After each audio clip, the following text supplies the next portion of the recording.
L-għawem Malti Neil Agius ħabbar li biddel ir-rotta biex issa se jkun qed jipprova jikser rekord dinji tal-itwal għawma fl-iqsar ħin bejn Linosa u Malta.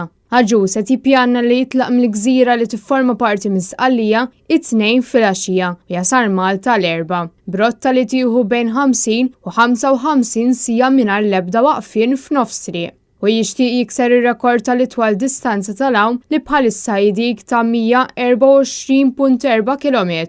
Id-distanza ta' din ir-rotta ġdida hi ta' 130 km.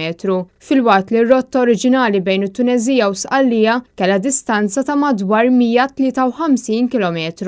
Post fuq Facebook, Agius qal li minħabba diversi fatturi fosthom mal-temp li se jolqot iż-żona, ir-rotta oriġinali kienet se tkun wis diffiċli ssir ħalli finalment jikser ir-rekord dinji.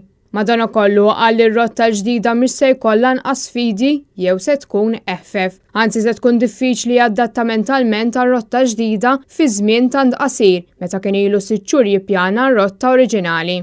Agius se jkun qed jagħmel dan il-vjaġġ mhux biss biex jipprova jikser rekord dinji, iżda wkoll biex iqajjem għarfien dwar il-plastik u l-ħmieġ fil-baħar li tant qed jagħmel ħsara lil kreaturi marittimi. Fil-fatt din l-għawma se ssir b'kollaborazzjoni mal-għaqda Wave of Change li tinsab fi sfida hi wkoll biex tiġbor miljun biċċa ta' plastik mill-baħar.